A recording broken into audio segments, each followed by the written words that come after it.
Shalom and welcome back to Genesis of Relationships, where you get to bring peace and passion into your relationships. We are jumping ahead. We are still in chapter number 4 of Genesis of Bereshit, and we're talking about Cain and Abel. What happened there has so much to teach us in life.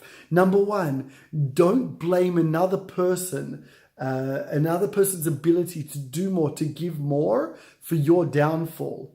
It's not okay. If you see someone doing better than you, well then get up and do better for yourself. Aim to do better for Natan, for who you are, not someone else. Don't use them. Don't blame them. Don't blame your wife or your spouse for being the best at something else and feel that you're a nothingness. No, step up and show what you're good at. But that's not what I want to speak about today. What I want to speak about is when Cain rises up and kills Hevel. What happens over here in verse number 8, chapter number 4, verse number 8? And Cain said to Hevel his brother, and it was when they were in the field, and Cain got up and killed his brother Hevel. Question, remember I said many videos ago, you have to ask questions. Look for the issues.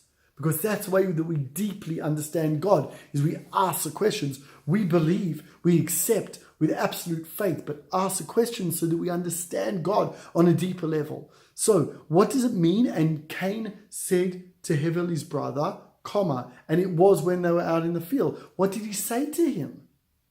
What's it got to do with being out in the field?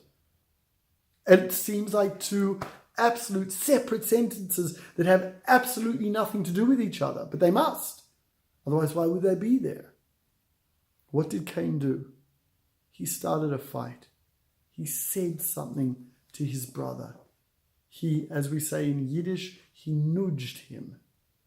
He said something that he knew would offend him. He said something that would irritate him. He started an argument.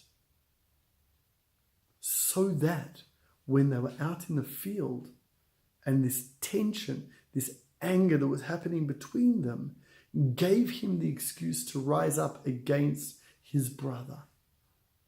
And you may be sitting there and go, Rabbi, what's that got to do with my life? What's that got to do with my relationships? I'm going to ask you like this. How often do you know that if you say something, it's going to offend someone who is dear to you? How often do you say to yourself, I know I really shouldn't say this. I know I shouldn't really mention the fact that they didn't take out the garbage 3 weeks ago, but it's been here. I have to get it off my heart. I know I shouldn't mention that dinner was burnt because that's going to offend the person that bought it, that cooked it. But we say it anyway. How often do I know that mentioning that there's no money in the bank account is going to make my spouse feel like nothing, but I mention it anyway? We do it all the time. People do it all the time. They bring up issues that they know are going to create tension between them. Instead of swallowing their pride and saying, you know what? Saying this is not going to serve any purpose. Saying this is not going to bring peace or passion into my home. It's going to do the opposite. But people decide to start those fights. And I'm going to give you a key to one of the reasons why that happens. When I was studying psychotherapy, we learned about something called a gunny sack. Very quickly, a gunny sack was used in war, where there would be, the First and Second World War, there would be a gunner who had a big machine gun, very heavy to run around with. So because that was so heavy, he had someone who would run next to him with all the ammunition in a sack, in a bag. He was called the guy who carried the gunny sack. No one wanted to be him. No one wanted to be him. Why? Because if that gunny sack was shot, it exploded. That was the end.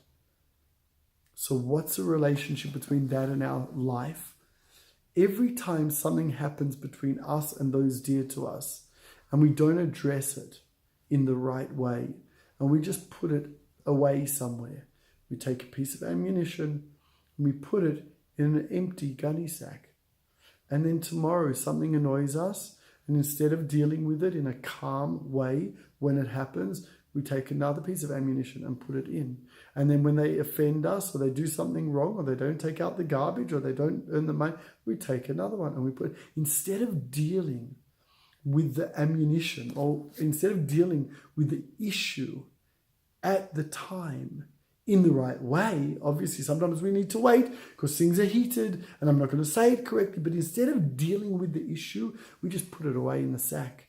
We just put it away again and again and again and again. Before we know it, we have a huge gunny sack full of issues that has now become ammunition to use against our spouse.